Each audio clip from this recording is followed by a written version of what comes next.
Regardless of all the changes that have happened, it's still possible to separate our SEO into largely on page and off page.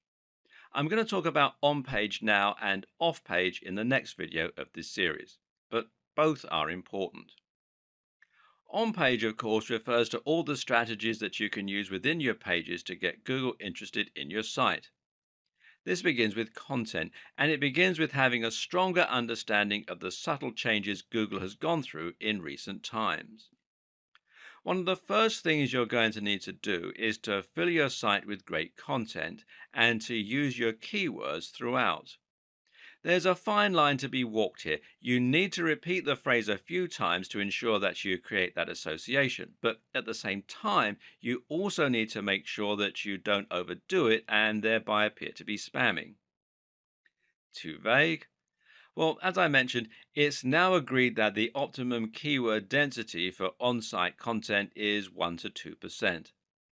This means you can use your phrase once every 100 to 200 words, but you also need to use your common sense a little.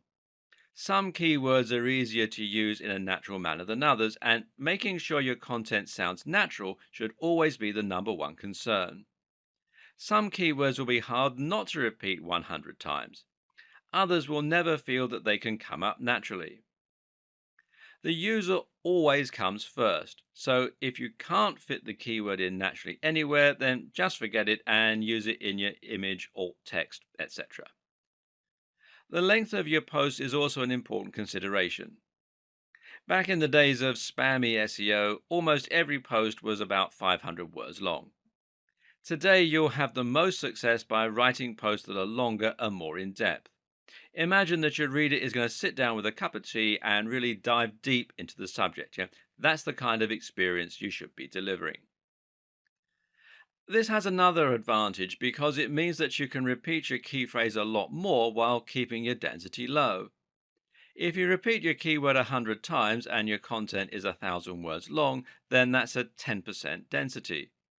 If your content is 5,000 words long, that's 2% density. Of course, 5,000 words is too long for most blog posts. Instead, the general consensus is that an ideal blog post will be somewhere in the region of 800 to 1,500 words. But again, remember that you serve your visitors first and foremost. These are the people that you want to impress, and that means you shouldn't worry too much about length. Do what comes naturally to your subject matter. Oh, and while you're at it, try to vary the length of your post a little. This again looks more natural and suggests to Google that you're not following a strict formula of any kind. At the same time, you also need to consider something called LSI, or latent semantic indexing. This is basically a fancy term for how Google now understands actual meaning rather than just looking to match words. The way it does this is at least partly by looking for synonyms and related terms when trying to answer questions. In short, don't just use the exact key phrase, but be sure to use lots of relevant and related language. This is important partly because it can prevent a mismatch between searches. If someone searches for a homonym like duck, how does Google know whether they mean the bird or the movement? Simple, by looking for related terms like duckling and feather, or perhaps dodge and dive. At the same time, the use of synonyms and related language again shows Google that there is a lot of content revolving around the same topic. It's not just a case of having mentioned the search term a few times in an otherwise irrelevant piece of writing. So, if you're writing about bicep workouts, then you need to make sure to include lots of related language like arms, triceps, dumbbells, training, weightlifting, etc. Doing this will confirm the subject matter of your site and will look a lot more natural and useful than if you just use the phrase. And for the same reason, it can also be a good idea to use variations on your key phrase and to have secondary search terms. For example, if your key phrase is build massive arms, then you should also try to include the terms build big arms, build big biceps, get big biceps, etc. Google now knows that this means the same thing, but won't be as likely to penalize you for keyword stuffing. It also makes you look like a better writer for your visitors. Essentially, try to keep in mind that Google no longer works by trying to match the search terms exactly in your content. You can see this yourself when you search Google. Search get big arms, and many of the results that come up won't actually include those precise words. Likewise, linking out to relevant sources might help Google to better understand the topic of your pages and posts, while also demonstrating that you're trying to provide extra value to your visitors. On that same note, you should also look at rich snippets. Using structured data, you can highlight to Google certain key elements of your content, like recipes, dates, company names, scores, etc. This helps Google show some of that information in the SERPs, the search engine results pages, and thereby attracts more visitors to your site.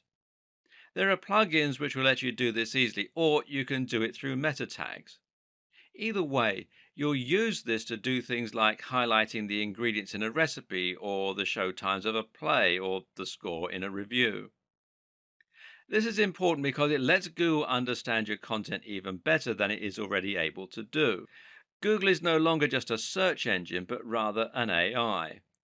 This is the direction that Google is heading, and being able to understand and utilize this might just be the key to SEO success in the future. Right now, using structured data and rich snippets will allow information from your site to appear right in the SERPs. This way, if someone searches for a recipe, they'll be able to see the ingredients for your version before they even click on your link. This means your listing will take up more space and demonstrates the value of your site. In turn, this means you're going to attract more clicks than a site without that information.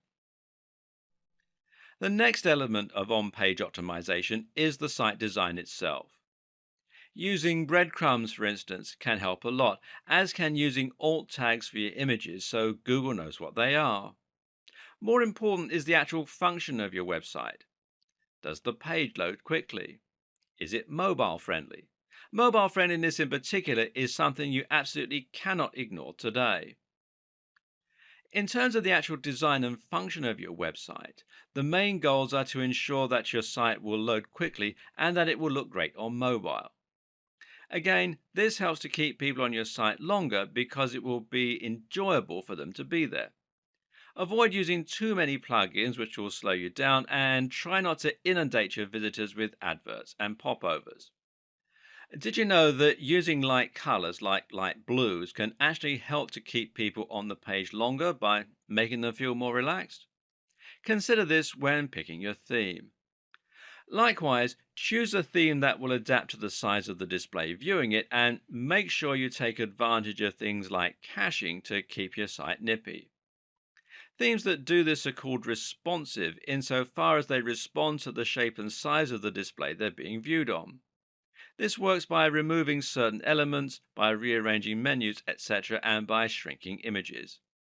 Note that mobile friendliness also means things like having large buttons, which are easier to click with a finger rather than a mouse, and avoiding mouse over drop down menus that, again, can't be operated on a mobile without a mouse. The best way to ensure that your website is responsive, that it looks the part, and that it will encourage the maximum engagement is to use WordPress. WordPress is a CMS, that's content management system, that makes it incredibly easy to build a responsive website and then add a custom theme that you've downloaded, either free or paid, or made yourself. Using WordPress removes much of the guesswork and makes it very easy for you to implement new layouts and even add things like rich snippets by downloading the right plugins. There's a massive online community to support your development, and the tool is used by many of the biggest sites on the net, meaning that it is a proven quantity as far as SEO goes. And you can find more here at WordPress.org. Seeing as WordPress is free, you're actually really making life harder for yourself by using anything other than it to build your website. Check your mobile friendliness on this site here, which is search.google.com/search console/mobile friendly, and your page speed on this site here, which is developers.google.com/speed /page speed, all run together as one word, /insights. As I mentioned, there are a few miscellaneous tips that can also help to improve your on-page SEO. For example, it's generally accepted that using copyright notices and legal disclaimers can be seen as a positive sign by Google that these will make your website look more professional and more like a real business. Think as well about how you're going to help Google find the content within your site. Having a sitemap can be very helpful for indexing, for example. And you need to avoid using images that have text in them and definitely avoid the use of Adobe Flash, seeing as Google is unable to read that type of copy. You can also insert your search terms into your site code by including in file names, the file name of an image, for example, and including it in the permalinks. Now, these are the URLs of specific pages, which should match the title of your posts. Then you have the behavior of your visitors. In other words, how long are your visitors staying on your page? Do they click a lot of internal links? Do they scroll down the page? Are they leaving comments? Google wants to see that your site is offering value to your visitors, and the best way they can do that is by looking to see if people are actually enjoying the content you've created. Your site design is all about getting your visitors to spend a long time on your page and then to interact with it. You can do this by using related posts and by making your comments section appear more interesting and easier to use. But you should also do it by simply ensuring that your site looks great, performs well, and is filled with interesting and relevant content. Try to avoid adverts or bad design elements that are going to instantly put people off and cause them to leave your website. Remember, Google wants to see that people are spending time on your website, and the best way you can ensure this happens is by making content that people want to read. Moreover, you need to ensure that content is presented in a way that encourages people to stick around. Forget dense blocks of text with no images. Instead, create content with lots of headers that's well spaced out and that uses large, beautiful pictures throughout. In terms of the actual writing, try to use a narrative structure where possible to really pull people in. Tell a story. Use cliffhangers and make it impossible for your visitors not to move down to the next line. Ultimately, it comes down to making sure you're providing the very best experience for your visitors, but doing so in such a way that Google can see and understand that that is the case. In the last video, we talked about the basic strategy you'll use for your on-page SEO. But what about link building? How has that changed in recent years? Once again, the key is to focus more on quality rather than quantity. If you once had 1,000 different links all coming from low quality websites, this could now actually stand to hurt your SEO as it will look like link spam. If you've been guilty of using these old practices in the past, you might want to consider Google's link disavow tool, which you can find here at google.com/webmasters/tools/disavow links main $PLI equals 1. And there is a posting on Google's blog which explains how the tool works and everything, and you can read more about that at support.google.com/webmasters/answer/2648487 HL equals EN. And what these tools do is it allows you to tell Google that you didn't ask for the low quality links and thereby prevent them from affecting your ranking. The fact that tools like this exist show that Google does still support good SEO, by the way. Once you've removed all your low quality links, you need to start looking for high quality links. Which ones are those? Simple. They're the ones that follow all of the advice that we gave in the last video on on-page SEO. These should be sites that are relevant to your niche stroke industry, but also ones filled with the very best quality content and which seem to have an entirely engaged user base. In other words, look for the very best sites in your niche. Make your site as good as theirs and then approach them for a link. The sites that Google will rank highest for a particular search term are the ones that appear the most relevant and that have the best content and the best design. At the same time, though, they will also be the ones that have the most trust. This means Google considers them an authoritative resource and expects the information on their site to be accurate and well written. This is something that sites like Moz have tried to quantify with terms like trust flow. However, there's no defined method of determining a site's trust, and instead we have to infer the best strategies for building trust, as usual. What we do know is there are some sites that Google trusts absolutely implicitly. These are sites like harvard.edu, BBC News, etc. And how does it know it can trust them?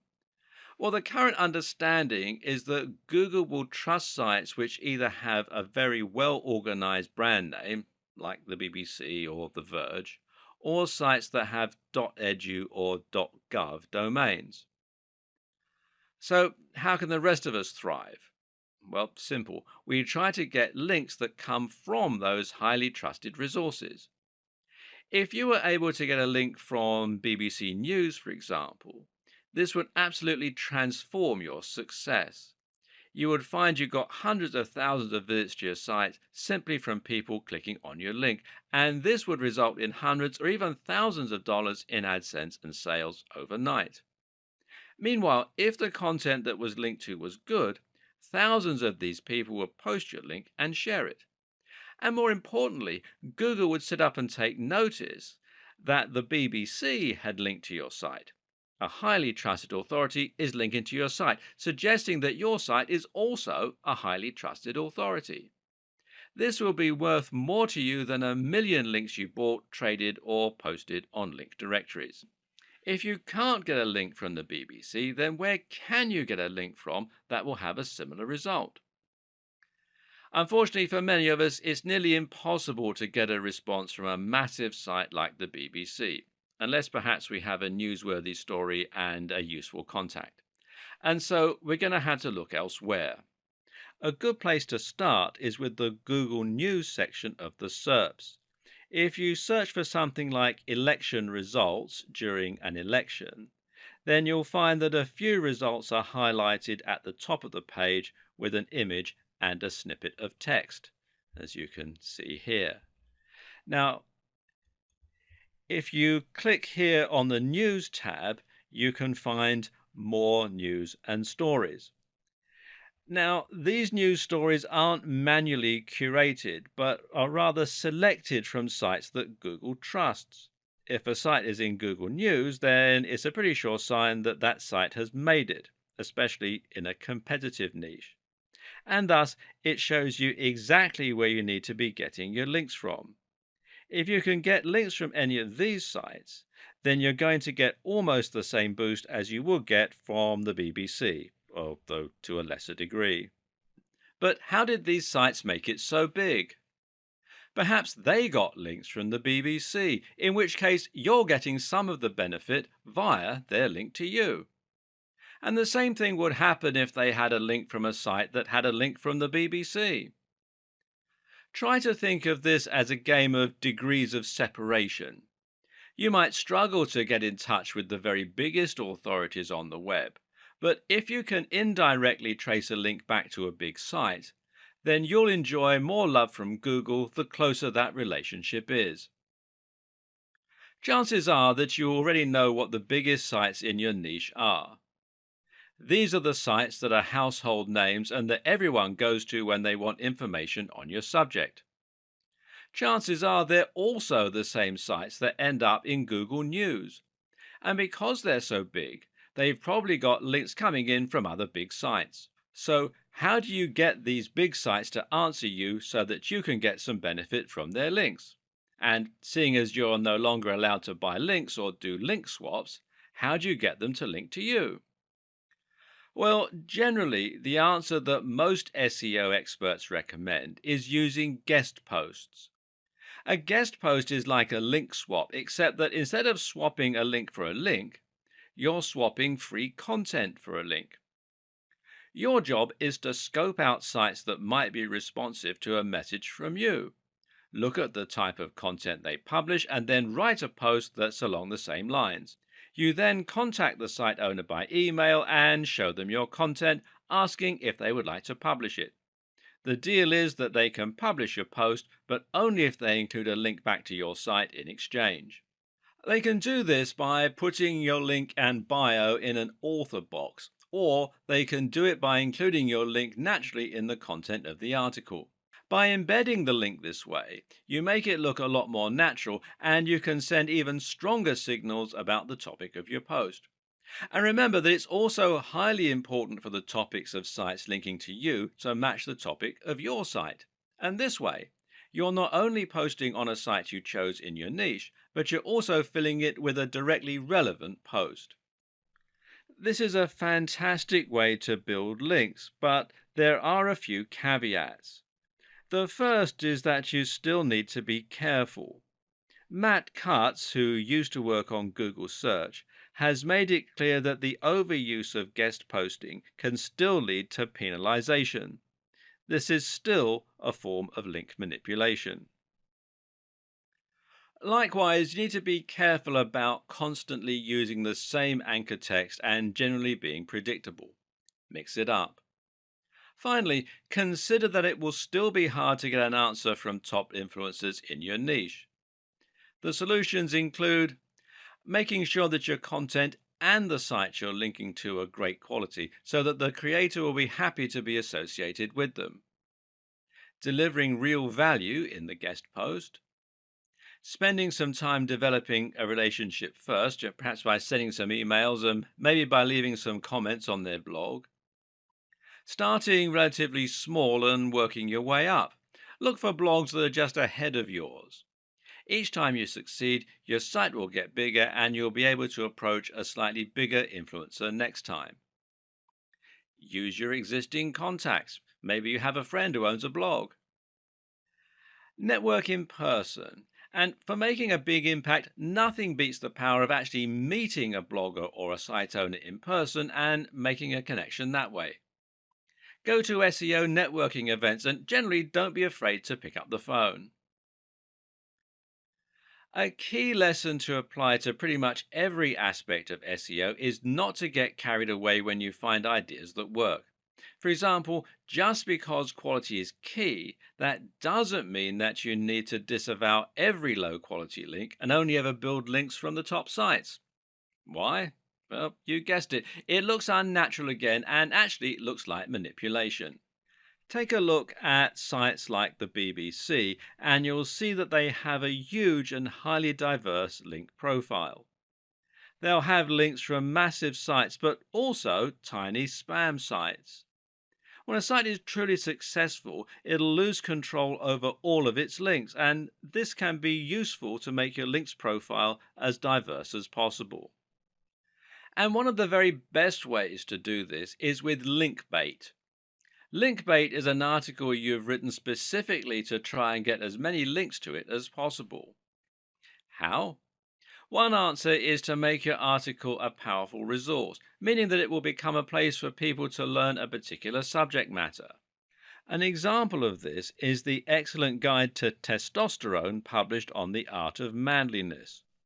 This post goes much more in depth than many similar blogs on the same subject, and as a result, countless other articles have linked to it as a resource. Another option is to create a post that will somehow support a discussion.